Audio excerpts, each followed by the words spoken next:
Moment of silence for the champions, for those who make going hard a lifestyle. Never wait for nothing, gotta get it right now. I'm in the spotlight when they turn the lights down. Only a champ swing the hardest in the 12th round. I love the fourth quarter, I love the ninth inning, I love game 7.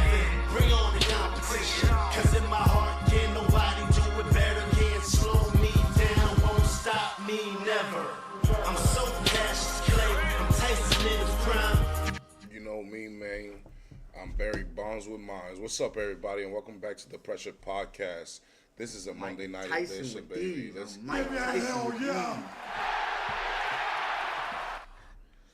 We are coming to you on a day where the government has shut down the Green Bay Packers in more ways than one.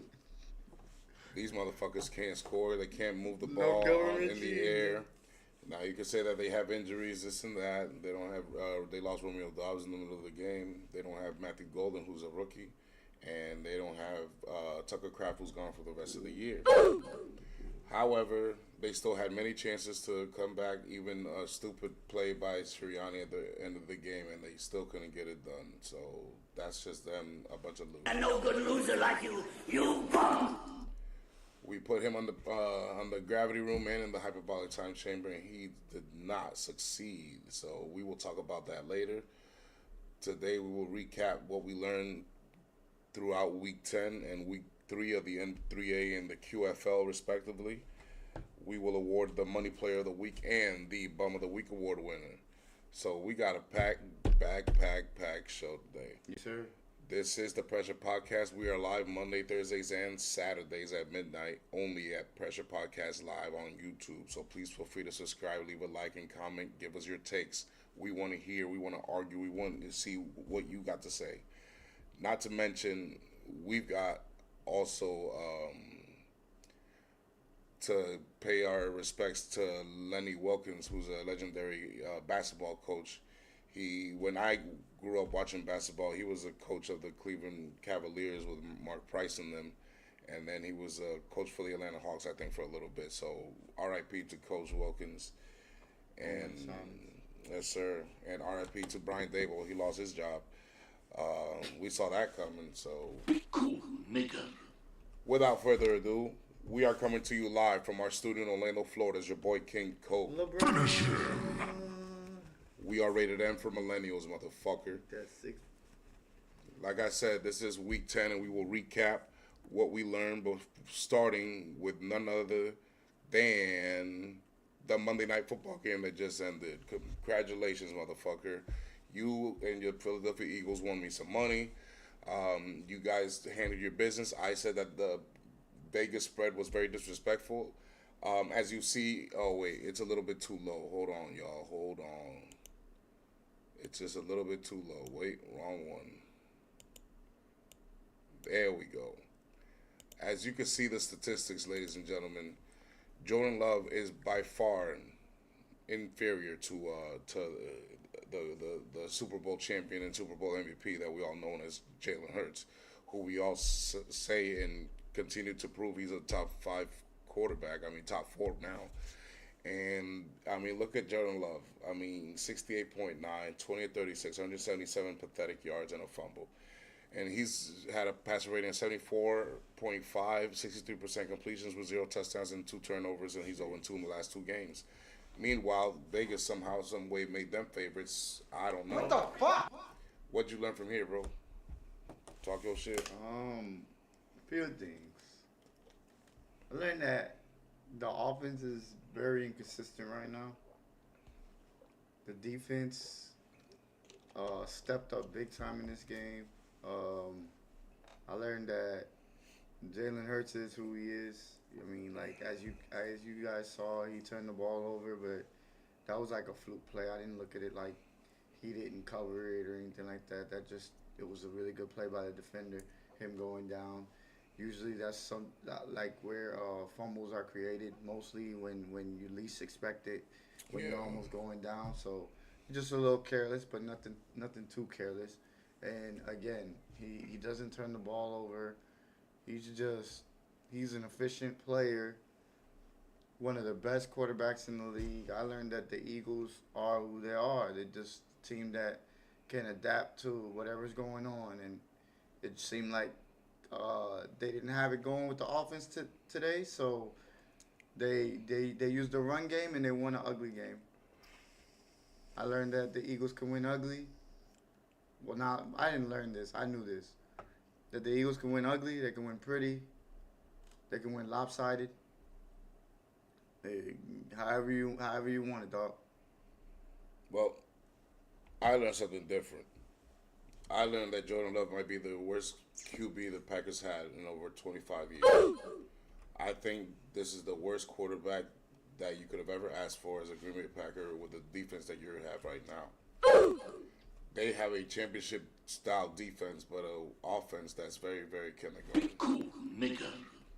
They cannot compete with the elite teams. I told you this is the most untrustworthy team in the NFC. This is the Chargers of the NFC. I don't trust Love like I don't trust Justin Herbert. And it's shown today with many opportunities.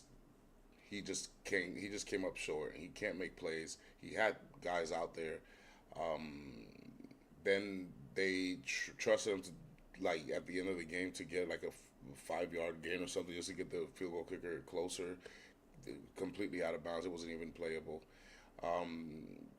So many chances that they were given. I mean, I don't know. Like you even said it. I felt it in my head when they were going to go for the field goal, for the game time field goal with only 2 seconds, a second attempt.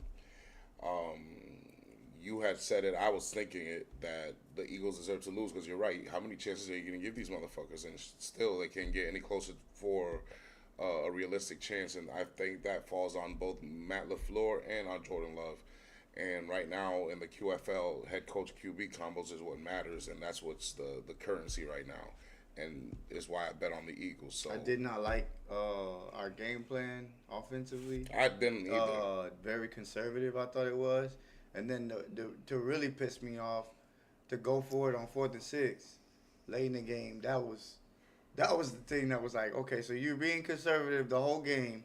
But now that it's time to be conservative, you want to play aggressive. You want to go ahead and fucking be aggressive. Yeah. Like that was uncalled for. That was uncalled for. That irks me like a motherfucker. And it pisses me off because I know, and like everybody, they might look at this game and be like, yeah, we won, but you got to look at the coach like, dude, what a bonehead fucking play. Like, at the end of the day, that's just what it was.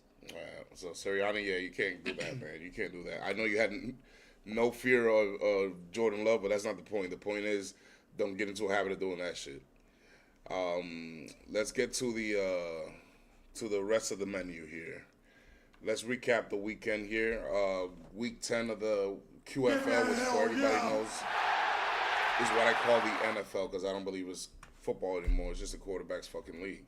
So here's the first slate of games here. We had the Bills bye week they were supposed to be, but that didn't work out for me very, very well. That was a beatdown that the Bills gave the Miami Dolphins, and when the Bills had a chance to do something, Josh Allen scampered for the first down on a QB sneak, leaked out and got a little bit more, and then fumbled the ball. 2 plays later, you got Devin Achane just going up the field, running up the scoreboard, and then guess what? He did it again a few plays later. So the Miami Dolphins actually earned this win. They kicked their ass. What'd you learn about this game, bro? I learned that the Bills are not to be trusted. Their defense is not to be trusted. It's crazy to think that the first drive of the game, Miami has the ball. Tua tries to throw I think it was about 40 yards down the field, gets picked off. They do nothing with it. Miami gets the ball back, which is one of the worst defenses in the league. We know this. They get the ball back, and then they go and score. It's just that's very Bills to me at this point. Like they're clowns to me. I can't trust this team as far as I can throw them with. Like, I don't know. I don't know what the hell. Like, it's just it's bad. It's bad to watch. I don't think. I think Josh Allen. I think Josh Allen is gonna be what he is. I'm not saying he can't be better than this, but I'm just saying for him to play like this in this game, in in a layup, because to me this was a layup. He did not make this look like a layup at all. Well, I learned that Josh Allen will not be repeating as the MVP. Goddamn white boy. That's for damn sure. This man has many opportunities to secure number one seed in the AFC. Do another pick too. I mentioned it many times before the season started, during the season, right now. The Bills, out of all the elite teams, had the easiest schedule. They should have no more than 3 losses, and they already have 3. And they should never have lost this game. This is a game, after beating the Kansas City Chiefs, you cannot follow up with this kind of performance and think that you could win the Super Bowl. Come on, bro. Be Cool, for real. nigga. Like Nick said, they won their Super Bowl. Josh Allen, I said it a few weeks ago, is a great quarterback. Don't get me wrong. Please don't get me wrong. But what I've been saying is that for the Bills to win and get to the Super Bowl, the road to the Super Bowl for the Bills runs through James Cook. They did not let him cook. They did not let him cook. They don't have the receivers and the wherewithal defensively to win a shootout like that. They got to do it their way. Their way is to run the fucking football. I feel like when he fumbled, they kind of lost trust in him. It's like, bro, everybody fumbles. Yeah. Everybody messes up. It's not like you just expect them to just never mess up. They are going to mess up. They are human beings at the end of the day. But for you not to get the ball back to him, you only had 13 carries. And then my other thing is that was really alarming is that Tua didn't even play that good. No, they didn't. He's 15 for 21, 173 yards. He still had two interceptions, and I believe he didn't fumble, but he had the 2 interceptions and was like. But Josh Allen didn't respond. I don't get it. Josh Allen didn't respond, and neither did the Bills, and they are 6-3, very inconsistent. and they're actually second in the division right now. So good luck for that.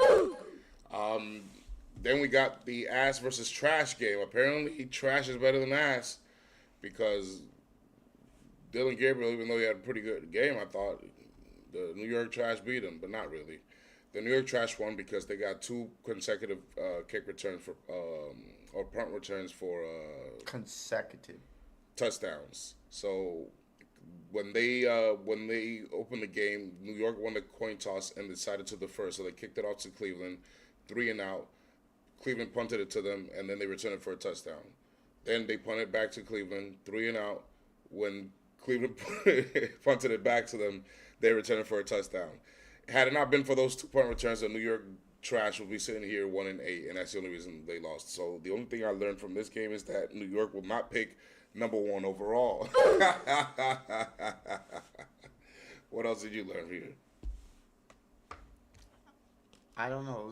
It was just a circus. It was crazy to believe that they were actually able to move the ball on this defense. I didn't think they were gonna be able to move the ball in this defense. Breece Hall had a phenomenal game against a Cleveland team that I believe still has the number 1 defense in the NFL. But they put up points, man. I mean, shout out to them. I feel like maybe Cleveland came in with too much confidence. Maybe. Thinking, they traded all these players. There's no way they're going to, they're definitely going for the number 1 pick. Absolutely. And the Jets kind of, shot themselves in the foot. It's crazy because the next game we're talking about is the New York team that actually has a quarterback, and they have a worse record than them, which makes no sense. That's New York football for you, ladies and gentlemen, in a nutshell. That's really what it is. That is crazy. Now I know why he lost his job. Yeah, this is YN versus YN. Brian Daboll lost his job in this game. This should be the Brian Daboll's last game as a coach. The fucking New York Giants had every chance to win this game, but because Brian Daboll is not a good coach, he does not have any improvements with the defense. He does not know how to play prevent for some reason. And Caleb Williams came with a lucky miracle touchdown at the very end of the game to win. I learned that Caleb only feeds off weak opponents. That's a good one. Caleb Williams only feeds off of weak opponents. Remember, I said he's not that good. He never will be that good. He's just a guy that if you show up with a bad fucking defense, he might torch you, okay? So that's all I learned. How about you? All right, hold on. Give me 1 second. I just got to make sure I got this right. He was 3 for 4 in the red zone. That was my take on it. They were able to be efficient in the red zone, and was the reason why they won the game. But the main reason why they lost this game, they lost this game is because the Giants just lost their quarterback. Had Dart been in the game, this game would have been over with. But because they had to bring in Mr. Tomato Can, Yep. that's what it was, man. I think the Giants have the pieces. They just need the coach, and they need discipline. They need discipline, because I feel like that's where they lose them. They, like late in that game, Yeah. they could have won that game. They didn't have to count on the fact that Dart had came out the game. If they would have believed in themselves, they would have won that game. But because they don't have no direction, they don't have no discipline, that's what happened. It's happened before. It happened against Bo Nix. They made Bo Nix look like The Peyton funny thing Manning. is, they're one of the best teams in the red zone with Jackson Dart, you know what I'm saying, Oh at yeah, quarterback. absolutely. Not to mention the man must have like 8 running streaking touchdowns by now, because this man is always having one or two. He has 6 in the last 5. They say he's one of the first quarterbacks to ever do that. Yeah, so I think their problem is maintaining drives, keeping him on the field, keeping the defense off. You know what I'm saying? Sustaining some kind of rhythm, and I think they'll be a lot more competitive that way. We shall see what coach they get. Let's see. That's interesting. But like I said, in this one, I went with the QFL codes. The best QB head coach combo belongs in Chicago, because I said it. I love Jackson Dart over Caleb Williams, but I do not trust Brian Table. And look what happened. He got fired. So congratulations to me once again. Maker. And then you had the bet the under game, and that was a big miss. That was a big miss. It was good until Trevor Lawrence happened, Trevor Lawrence, and fucked it up. They were winning 29-10. I know. 29-10, and they lost this game. So it was supposed to be bet the under, guys. It was working until Trevor Lawrence fucked it up. So cancel Trevor Lawrence in all your bets from now on. Until you forgot how to play football. Yes. So what you learned from here? Nothing. Absolutely nothing. It said Trevor Lawrence is who he is.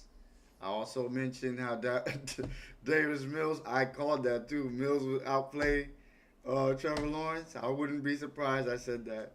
And I don't know. The Jaguars, to me, they're just going to fall off the cliff at this point. All he had to do was take the sack, and that's it, run off some clock. But no, he decided to make some stupid play and fumble the fucking football. And his punk ass now sits fucking crazy. He's 5-4 when he had 6-3 locked in his hands. Trevor Lawrence. What I learned is that you play like you're terrified, like you're scared to be in the QFL. He's scared to throw sometimes. He's scared to run. I don't know why. He's very good at running. And then he makes stupid mistakes when you're supposed to just go down. When you're up 19 points, brother, on the road against one of the strongest defenses you will ever see. You are kicking their ass. You have 6-3. You are good. Why would you do that? Why, Trevor Lawrence? That's why I call you terror, because you're a terror on the football field. You're a terror for our organization, and you're a terror at quarterback. That's why I call you that. Terror Trevor Lawrence. Unbelievable. I cannot believe they lost this game. I did learn one thing. Darius Mills is 3-1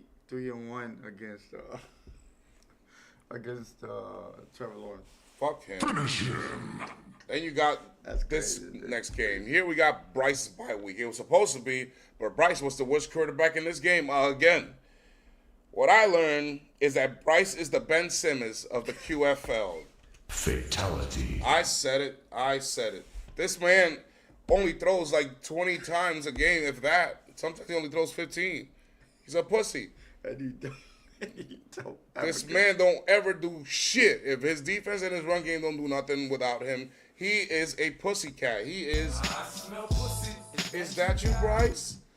How the fuck did he lose this game, bro? What'd you learn? It's crazy to think that how efficient he was, too. 17-25, but only for 124 yards.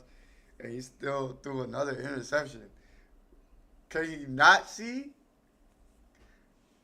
Nah. This is what I learned. I learned that Bryce Young is not the franchise quarterback for the Carolina Panthers. And it's time for a new scenery. I also learned that New Orleans, no matter what, they're gonna fight, and you just can't take nobody lightly in the NFL because most of them will fight. They ain't just gonna sit there and tank like you guys think. They make the money. They're professionals, and they're human beings. They want to win. I called the fucking Raiders accidentally get the number 1 overall pick. We'll see. Then we got the beatdown in Seattle. This one I called correctly because this one was easy. However, I had no idea that Sam BP was going to be trash BP because that man only gave me 6 fantasy points. Motherfucker. No, pull up the stats. I don't want this What the hell is wrong with you, Sam Darnold? I was facing him against fantasy, and I could have maybe put up a better fight, but no thank you. Even though JT did his thing. What'd you learn from here, bro? Nothing, man. That Seattle's defense is right where I expected it to be. That team, that's why I said team, because even though I love what I'm seeing from Sam Darnold, it's a team effort. He's getting a lot of opportunities to score because of that defense. And it's making, obviously it's inflating his numbers a little bit. But Sam Darnold's here to stay. I learned that. And I've been learning that. He's gonna be in the running for MVP still, in my opinion. This was just a minor setback and not really a minor setback. Well, this is what pisses me off the most. I predicted there's going to be a beatdown in Seattle. All these undercaps that you see under the games, I did this is the exact same undercap I did on Saturday when I made my prediction. So I didn't change nothing. All I did was put the scoring and the new record for the teams. And I predicted that it was going to be a beatdown in Seattle, as you see. I said that when this game is over, Sam BP will be the front runner of MVP. That did not happen. Goddamn white boy. So now, you know what I'm saying, shit's a little murky. But I learned that Seattle couldn't win without Sam Darnold against at least mediocre teams. Is that well said? I don't think that's too much of a hot take. I think it's proven Seattle could win without Sam Darnold playing good. They have a defense, man. They have a defense. That defense is... Better said, without Sam Darnold playing at MVP level, they could win against mediocre teams. That's how good this football team is. This is real. Then we got bet the over, which I got that one right. I knew that was going to be a high-scoring game. 44-22. That was the exact opposite score of the beatdown in Seattle. We predicted this one. We said after this loss, Detroit's not going to be like Josh Allen and come out lackadaisical. After that loss, Detroit's going to come in with, you know what I'm saying, with vengeance. They're like, nah, we're not losing to Washington. I don't give a fuck if it's at home or over there. And they got Mariota, and Mariota played great. But that ain't going to be good enough. You ain't what we are, and we're going to show you. Okay? It's what Josh Allen should have did in Miami, so I don't know there. But that motherfucker pissed me off again. Not about great. I give him... Yeah. He was good. I agree with him. But what I learned here is that God needs to wield his wide receivers correctly. This is the first time he's used Jameson Williams for more than 5 catches in 7 weeks. Yeah, he spread the ball in this one. But, I mean... That's a problem. I didn't really learn anything from this because, to me, Washington is just like a punching bag at this point. They are a punching bag, but it's nice to see that, you know what I'm saying, you're starting to spread the ball around, not to just your main 2 and then running in. You know, you got to spread it, bro. You got an elite offense. It's time to use it. Dude was great. You don't have your defense ain't that good. 20. Your defense ain't that good. As you can see, Washington with Mariota put up 22, and he had a great passer rating. So that just goes to show you how Detroit's defense is ass. So your job is to stay on the field as long as possible and spread that shit around for everybody. Pause. And then surprise shootout. I told you this was going to happen. It's Kyle Shanahan versus Sean McVay. The Rams got a defense, so I knew that they were going to win. But you ain't going to stop Shanahan and Mac Jones and them. Not at home. Hell no. Against the divisional opponent that they used to seeing, I knew there was going to be a shootout. You even said this one, bet the over. The over hit on this one. I learned that the NFC conference game is what is destined for the Rams, it looks like. It looks like they go into the NFC championship game, broski. Mm-hmm. It absolutely does. That motherfucker over there, Matt Stafford, looks ageless. He looks like what Pittsburgh Steelers wish Aaron Rodgers looked like, I promise you. Because coming in, we had him there, and then we dropped him because we thought, he's a little older. He might not be doing, getting these type of numbers. But he is. So, hey, shout out to him. You're dead on. I think that they're the team to beat after us.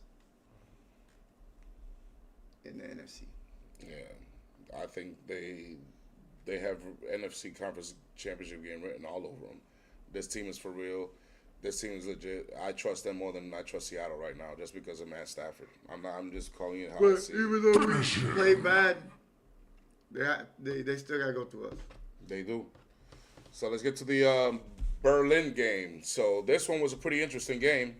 Penix didn't do all that bad. You know what I'm saying? He did the best he could, but it's just not good enough right now.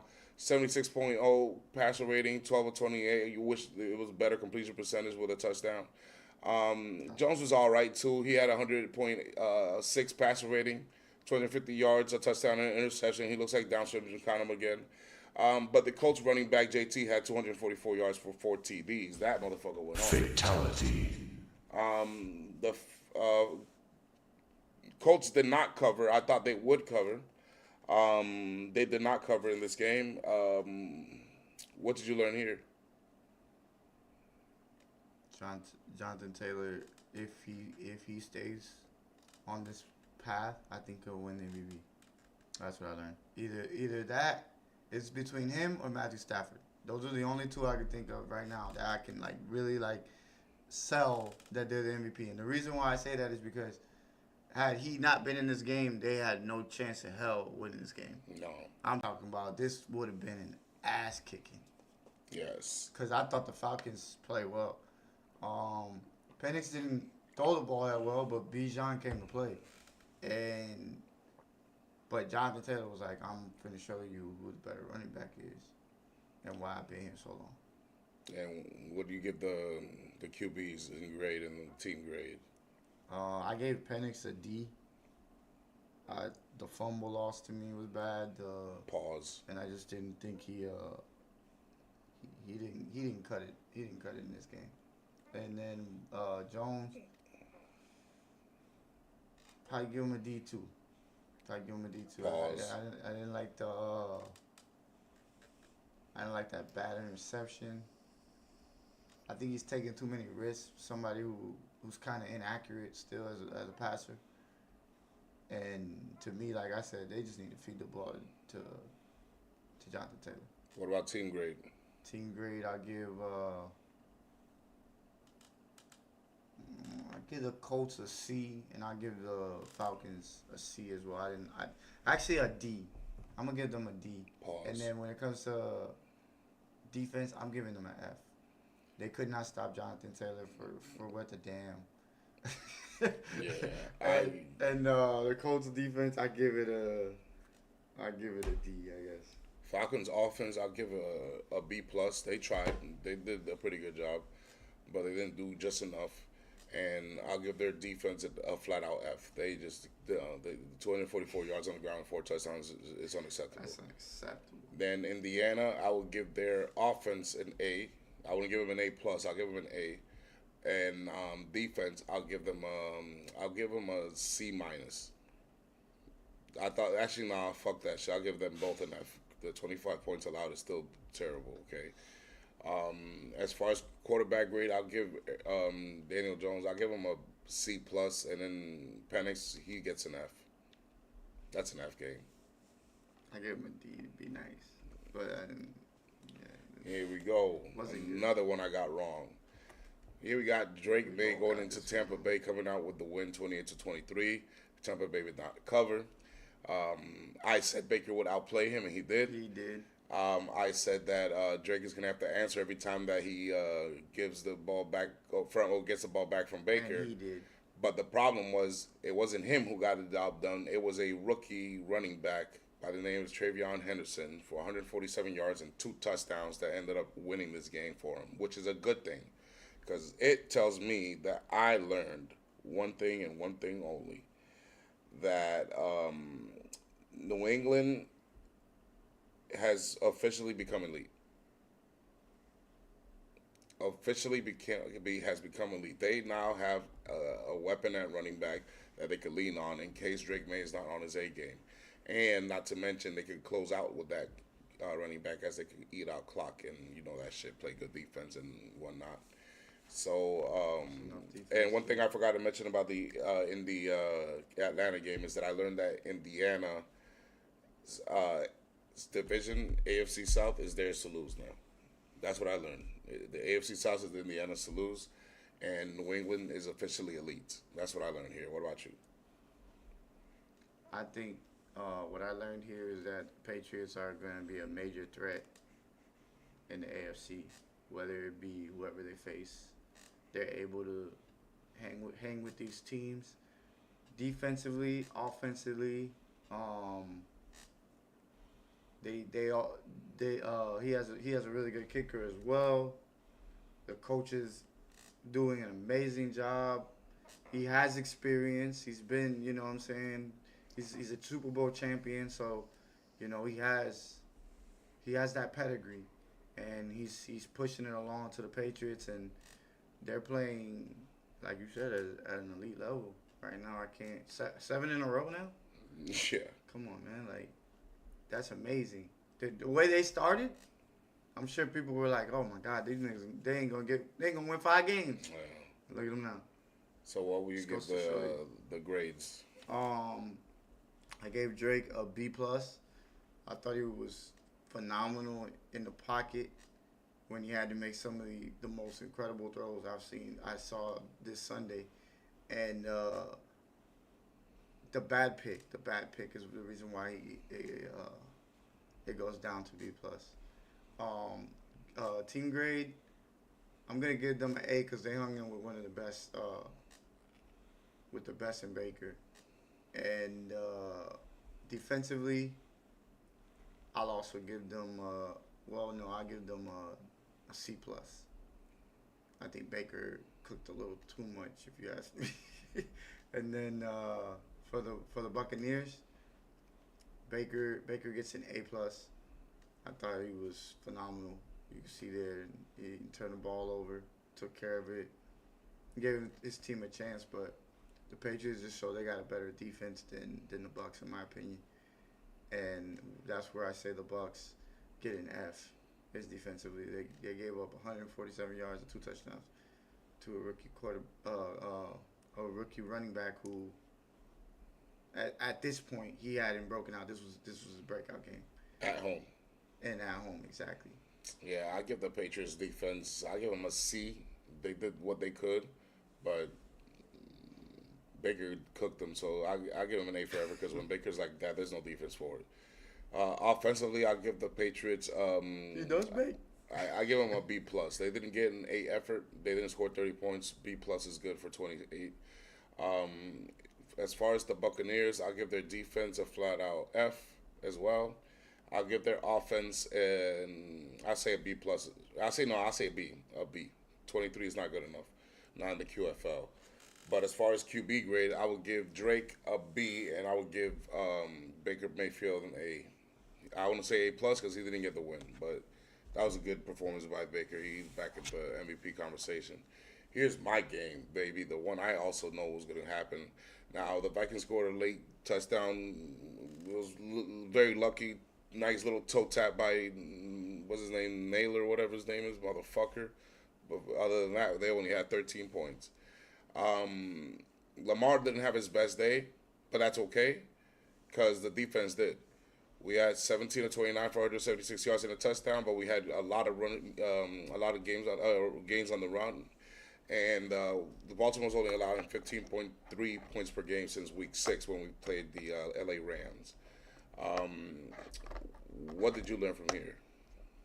I learned that DJ McCarthy has a lot to learn. I learned that the Baltimore Ravens defense is here to stay. Get ready because it's coming. And, yeah, pause on this. Hard. It's coming hard.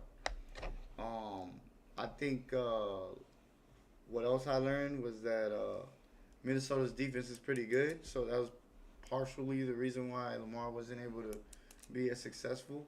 I also think that, it's in progress with the Baltimore Ravens as far as their offense goes. He's just coming back. He didn't play that good of a team last week, so we expected him to come back and bounce back and have a really good game. But this was one of those where Minnesota is no slouch defensively, and they're just not, and offensively as well. They're no slouch, but J.J. McCarthy has a long way to go. Well, I saw that my defense was able to stop the run effectively, which is what I wanted to see. Draymond Jones, a new acquisition we got. Appreciate you very much, brother. You went from a 2-18 or 1-18 to now it was a 4-5 team, baby. So congratulations, because with us you're gonna start winning. Now we could blitz a little bit more easier. Now we can cover. Now we can let Kyle Hamilton roam and Roquan do his thing. And I think this is awesome. I think this is where the Baltimore Ravens catch their stride and keep it going. But what I learned is that, you know what? Vikings with J.J. McCarthy are a threat. These two teams, this is my hot take. These two teams are the most dangerous teams below 500 right now as we speak. I mean, you said it. You said how they would hover around 500 until they got McCarthy back. I saw how J.J. McCarthy, his numbers don't look good because I told you, he's as good as a rookie, and rookie quarterbacks don't have a good record against John Harbaugh. But let me tell you something. He was a gamer. He did make some critical throws, but, you know what I'm saying, he was just trying to make something out of nothing. The game was, you know what I'm saying, winding down. But he actually showed a lot of poise. He actually showed a lot of character. He actually showed a lot of, like, I don't give a fuck if I throw a pick. I'm going to come back and try it again. You guys didn't score, so it's on me. You know, kind of attitude. And, you know what I'm saying, the Vikings can grow from this loss because it was at home against a tough opponent who's desperate for a win with a quarterback who's won 2 MVPs. It's not easy, bro. And the Ravens' record doesn't show how good the team they are. It's starting to look like it, but the record doesn't show how good the Vikings are either with J.J. McCarthy, and that's a promise. Fatality. All right, let's get to the next one, which is a Sunday night football game here. Give me a hell yeah! I got this one wrong. I said not to trust Justin Herbert with the -3 over there, the 3-point favorites. I said bet on the Steelers, and I lost. Rodgers was pathetic. 50.6 passer rating, 16-31, 161 yards, a touchdown, 2 interceptions. Wow. Herbert was, 90.5 with 20-33, 220 punk-ass yards and a touchdown. The only reason the fucking Chargers won this game is because of Aaron Rodgers' turnovers and because Aaron Rodgers was off his game. Pittsburgh now sits only 1 game up on Baltimore in the AFC North. What did you learn, bro? I learned that Aaron Rodgers probably needs a cane and go up to the podium and be like, have that little tear coming out and go ahead and let him know. I did everything I could.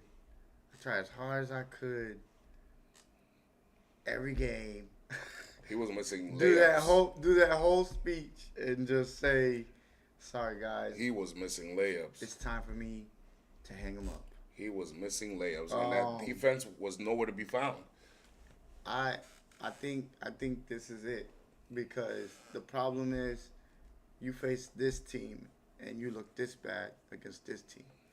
So now when you go to face, let's say, even the Bills, for example, they ain't gonna win. There's no chance. You guys have no chance. They could beat the New York Trash. So you might as well just go ahead and go up to that podium and be like, yep. They couldn't even beat the Cincinnati Bengals. it's over.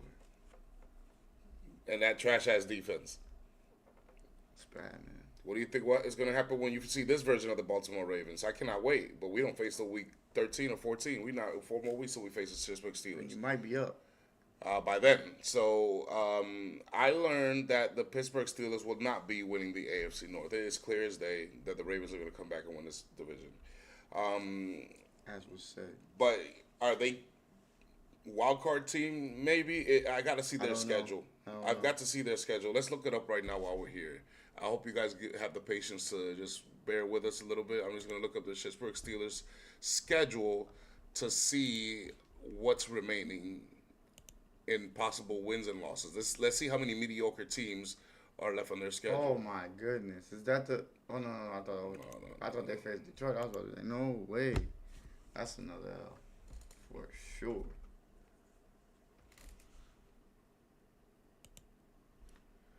All right. So next they play the Bengals again. Then they play the Bills. Then the Dolphins.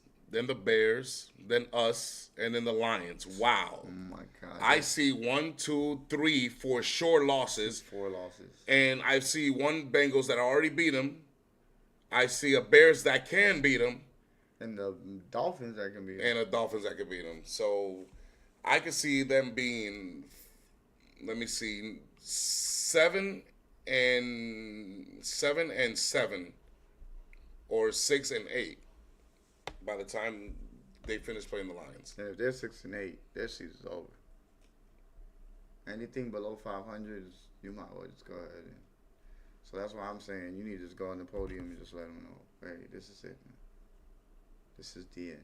They might be 6-8 or 7-7 by the time they come play Detroit, and they'll probably lose that game. There's nothing wrong with admitting it's over, bro. It's okay. Yeah, It's okay. The Bro. Steelers will not be winning the AFC North. That is pretty much guaranteed.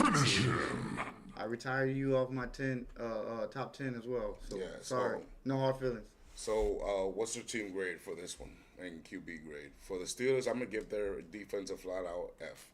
Once again, both F. they just don't show up, and then their offense is actually an F minus. I'm giving both F.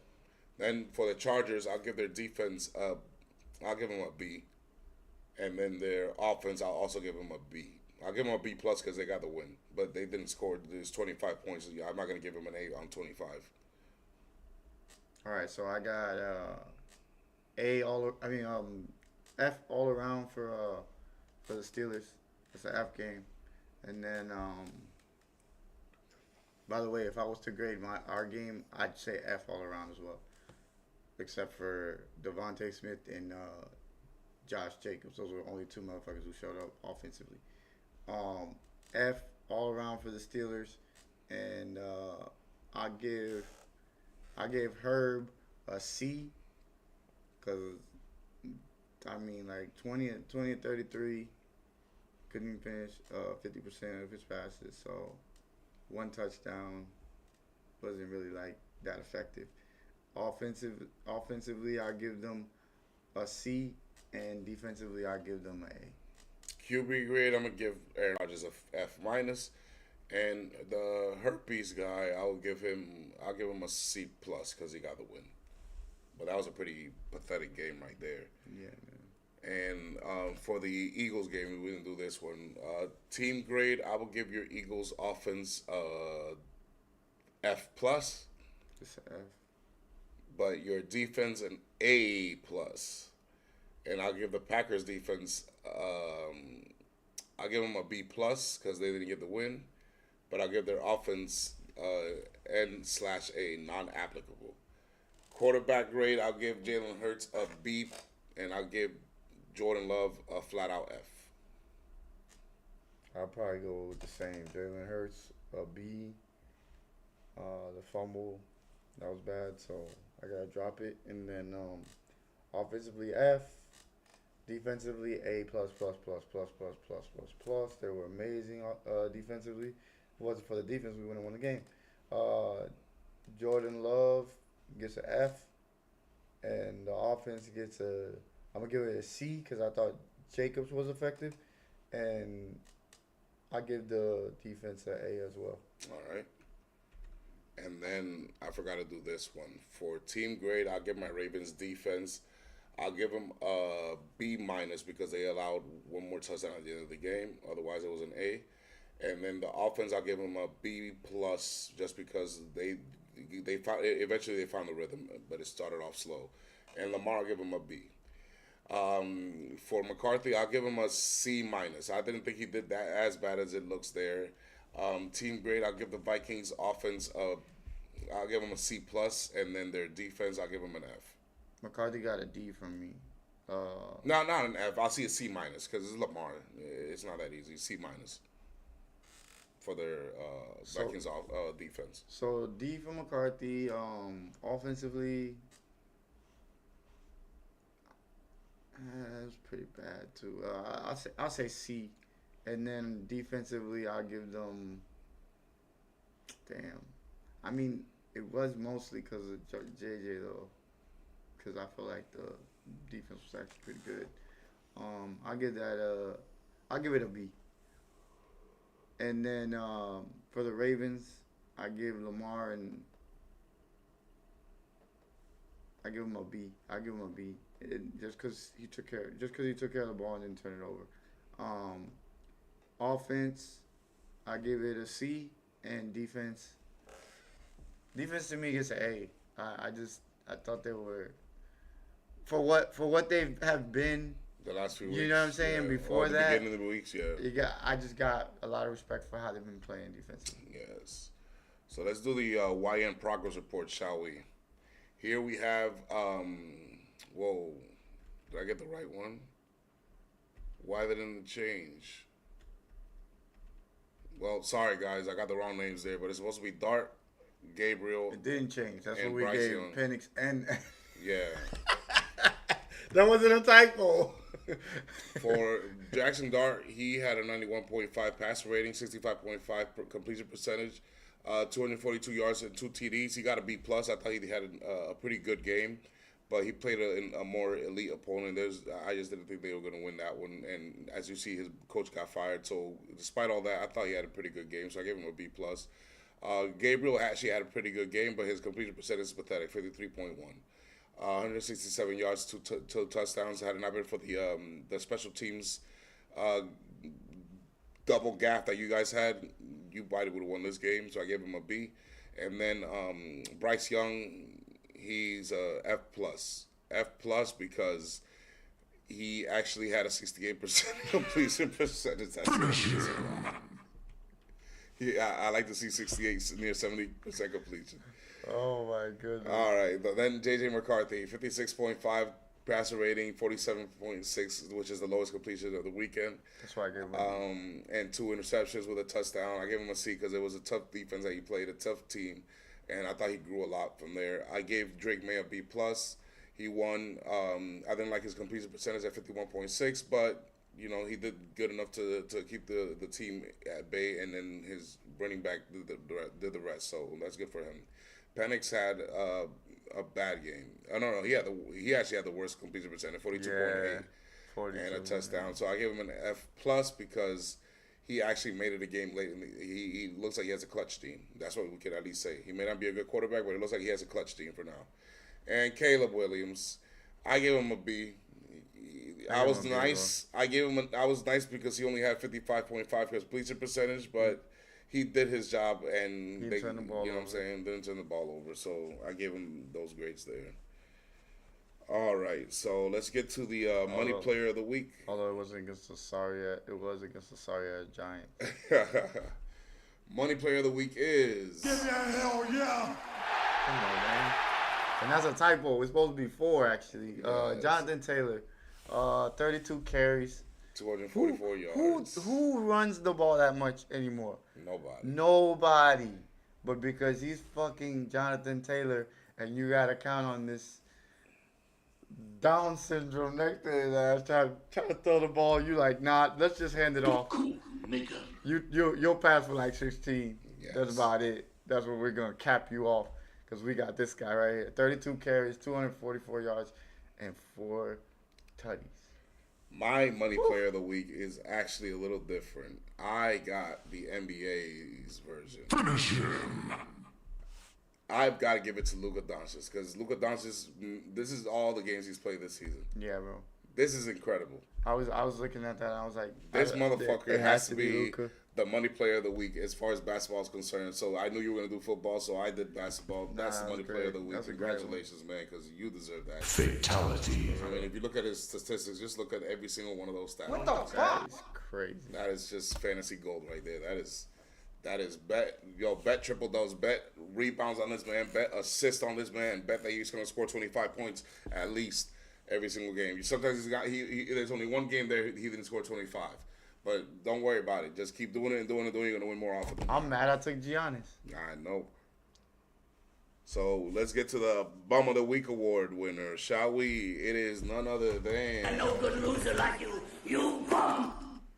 Yes. Geno Smith, who I fucking love, broski. I fucking love you, but you keep throwing interceptions. You lead the league in interceptions. You're going to end up leading the league in interceptions. There's nothing, nowhere can do something about that, and you know what that means. When you win the Bum of the Week award, you land in the shelter. No good loser like you bum. In the shelter, you will be for those who don't know, every Monday we do Bum of the Week award winner, and every time we put one in the shelter, and we collect them to see and nominate who's the Bum of the Year. Put him in timeout, Dad. So week 1 was Tua, because Tua was the weakest quarterback we've ever seen. That horrendous start, brain dead as he is. Then we put the Cincinnati Bengals number 2, because for the third season in Joe Burrow's career, they failed to protect him and got him hurt. But again, we heard news that the man is back in practice. He's actually in the active roster for the next 21 days, so he could come out a lot sooner than we expected. But they still don't got an O-line. But they still don't got an O-line. Russell Wilson is there because Russell Wilson lost his job to Jackson Dart. He was playing like ass, and we all know it. Then I put the New York Trash there because the New York Trash led the league in losses like always. You have Aaron Boone there because Aaron Boone is the New York manager of the Yankees, and I want him gone because he's the worst manager I've ever seen. Then we put Trevor Lawrence is there because Trevor Lawrence is the worst quarterback that's ever been drafted number 1, behind Bryce Young, who's also there. The absolute worst quarterback drafted number 1 overall that actually played more than, a few games. So Jamarcus Russell and Ryan Leaf and a few others. Ryan Leaf was number 2. But then you put Caleb Williams in there because Caleb Williams has yet to start a drive from inside his 20-yard line and drive for a touchdown. He's yet to have an 80-yard touchdown drive in his career still to this day. And then the Dallas Cowboys are there because they have laid an egg. They are the worst defense in the NFC. And then, obviously, Geno because he keeps leading the league in interceptions. So those are the bums of the year so far. And Geno Smith, you're Week 10's Bum of the Week. So I know good loser like you bum. Yep. It's bad. It's pretty bad. And it's like he throws. It's almost like he itches to throw the interception. I gotta throw this mother. I gotta throw this mother. Yep. But let me see if my bet finally hit. Because I bet that the Philadelphia Eagles were going to win. They were underdogs by 1.5 points, and I took it. And guess what? They won by 3. So that means, yes, I have my money. Give me my money in cash. And I got a reward, motherfucker. Man, fuck table tennis. I don't know why they give me rewards for shit I don't bet on. All right, y'all. We're going to cut it here because we're starting to relax. This is the Pressure Podcast. It means to perform, react, and do use of strategies in sports under rigorous environments. Motherfucker. Give me a hell yeah. Damn, I ain't gonna lie. Six had he had some good catches today. Oh, Smitty. Some big ones, boy. Smitty, Devontae Smith. A.J. Brown who? A.J. Brown who? Cool, nigga. Who's the number 1 wideout? Smitty, baby, with that clutch touchdown, baby. Made me money. And the other catch. The Yeah, one I know. there. I'm like, man, this guy is just incredible. When you most need him, he just comes through. But we're going to cut it here because we're starting to lag everybody. Appreciate y'all tuning in. This is the Pressure Podcast. We'll be back on Thursday to establish what we learned. We're going to give you the top 10 Thursday. It's going to be the top 10 QBs, the power rankings, the QB tiers, the NBA tiers, the NBA power rankings. We got a loaded episode for y'all. So tune in Thursday at midnight. See you then. Please feel free to subscribe. Leave a like and comment, motherfucker. Take care. Be safe, y'all.